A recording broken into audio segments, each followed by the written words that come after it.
Chapitre 2, la tenaille de l'enfer. Le village en ruine n'était plus qu'un champ de cendres, mais la guerre continuait de rugir au loin. Les fantômes corses avaient remporté la première bataille, mais Jérém, surnommé le patron, savait que ce n'était qu'un avant-goût de ce qui les attendait. Le moteur de la War Machine ronronnait tandis qu'il progressait lentement sur une route de campagne, encadrée de bois épais. Le ciel était bas, les nuages s'amoncelaient, comme pour signaler une nouvelle tempête qui approchait. Restez vigilants, quelque chose ne tourne pas rond. Murmura Jérém, les yeux rivés sur l'horizon. La première embuscade. Soudain un tir retentit. Une explosion proche fit vibrer le Sherman, soulevant un nuage de poussière et de débris. La machine, Andy, ajusta rapidement sa position, scannant la forêt autour d'eux tout en criant. Ça vient des bois. Ils nous attendent. Des tirs jaillirent des deux côtés de la route. Les nazis avaient préparé une embuscade en tenaille, tirant des hauteurs et de la forêt dense. Julien, alias la Bible, tourna sa mitrailleuse vers la ligne d'arbres à gauche, et ouvrit le feu sans relâche. Les balles ricochaient sur l'acier du Sherman, mais les fantômes corses tenaient bon.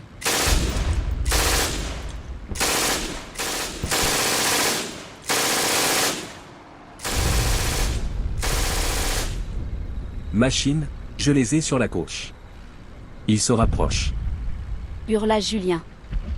Tiens-les à distance, on va s'occuper de ceux de droite. Charge l'obus Perfo-Marie. On va leur donner un coup de pied dans la fourmilière. Obus chargé. Machine, feu. Envoyé. Ouais, Marie, recharge, vas-y, putain, recharge. Prêt à tirer. Et envoyé. Le tir retentit avec un fracas assourdissant. L'obus frappa en plein dans les arbres où étaient cachés des soldats allemands, réduisant une portion de la forêt à l'état de cendre. Les tirs ennemis cessèrent brièvement, mais la situation n'était pas encore sous contrôle. La seconde vague ennemie. La machine en pivotant le canon vers l'arrière. Hurla. Ils arrivent encore par derrière. Une autre unité allemande, plus lourdement armée, s'avançait rapidement, des panzers parmi eux. Jérém serra les dents. La situation devenait critique. Putain, ils essaient de nous prendre en tenaille. Ils veulent nous encercler. Si on reste ici, on est cuit. Julien hocha la tête tout en continuant de tirer. Je dirais même plus, c'est l'enfer qu'ils nous préparent.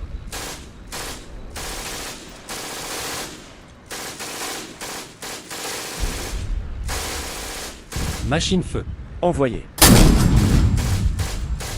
Marie regarda Jérém avec une lueur d'inquiétude dans les yeux. On ne pourra pas tenir longtemps contre autant de chars. Tant qu'on respire, on se bat. Répondit Jérém avec une détermination implacable.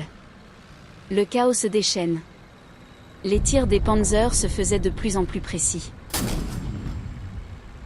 Un obus explosa à quelques mètres du Sherman, projetant des morceaux de terre et de métal dans toutes les directions. L'un des éclats heurta le blindage, secouant l'équipage. Ils veulent vraiment notre beau patron, on va devoir faire un miracle pour s'en sortir. Alors que tout semblait perdu, un bruit lointain retentit au-dessus des tirs ennemis. Le sol se mit à vibrer légèrement. Jérém plissa les yeux en regardant au loin. Des silhouettes se profilaient à l'horizon. Des chars. Mais pas des panzers. Des Sherman, comme le leur. L'aide arrivait. L'arrivée des renforts américains. Sept Sherman américains surgirent de la poussière, avançant en formation serrée, leurs canons déjà pointés vers les troupes allemandes. À leur tête, un char avec un emblème distinctif, une étoile blanche et une peinture rouge sang qui semblait s'étirer le long du flanc. C'était le Sherman du capitaine Samuel Iron Will Carter, un vétéran aguerri et respecté par ses hommes. À la radio du Sherman de Jérém, une voix grave et posée se fit entendre. Ici capitaine Carter. Vous avez besoin d'un coup de main? On est là pour ça. Jérém se redressa, un sourire sur le visage. Carter, tu tombes à pic. On est pris en tenaille par des panzers. Balance-leur tout ce que t'as. Compris patron. On va leur montrer ce que la cavalerie de fer sait faire. Les Sherman américains ouvrirent le feu simultanément, leurs obus percutant les panzers allemands avec une force dévastatrice. Les explosions illuminèrent le champ de bataille, les chars ennemis se désintégrant sous les coups répétés des Américains. Dialogue entre les alliés. Dans la War Machine, le soulagement était palpable. Marie chargeait un nouvel obus, tandis qu'Andy, prêt à tirer à tout moment, observait les alliés rejoindre la mêlée.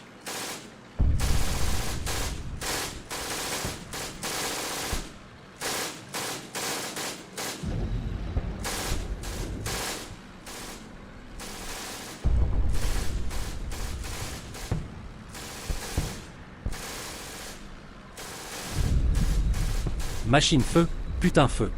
Ayant envoyé. Iron Will, hein, dit la machine en souriant. Ça, c'est un nom qui impose. Julien, nettoyant sa mitrailleuse après avoir repoussé les assaillants, lança en plaisantant. Iron Will ou pas, c'est toujours bien d'avoir des amis en acier. Jérém prit la radio en main. On les tient, patron. Tes hommes se battent bien, mais on va les écraser ensemble. Préparez-vous à avancer, on va faire une percée. Marie, toujours concentrée sur les obus, jeta un regard vers Machine. Je ne pensais pas qu'on verrait de l'aide si tôt. La guerre réserve toujours des surprises. Celle-là, c'est une bonne. Machine sourit, son fusil posé près de lui. Les fantômes corses et la cavalerie de fer avancèrent ensemble, prenant de court les forces allemandes.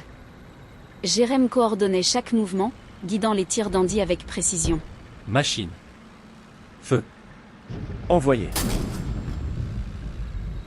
Pendant ce temps, Carter et ses hommes se déchaînaient sur l'aile droite ennemie, prenant les Allemands par surprise.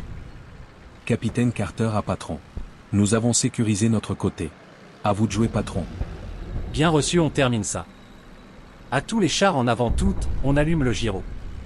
Machine, feu. Ayant envoyé. Ayant envoyé. Avec un dernier obus, la machine tira sur le dernier Panzer qui tentait de fuir. L'explosion finale secoua le champ de bataille, et le silence retomba progressivement. La fin de l'embuscade. Le village était libéré, et les nazis en pleine retraite. Les fantômes corses et leurs alliés américains venaient de remporter une victoire décisive. Leurs chars se rassemblèrent, formant une ligne compacte au milieu des ruines. Merci pour le coup de main, Carter. Dit Jérém en sortant du Sherman pour serrer la main du capitaine. C'est toujours un plaisir de se battre aux côtés de légendes. Répondit Carter. Avec un sourire, Julien s'approcha en récitant doucement un autre verset. Ils tombèrent par milliers, mais nous restâmes debout. Encore un jour de victoire. Marie, épuisée mais fière, s'appuya contre le blindage du Sherman. On y est arrivé, une fois de plus.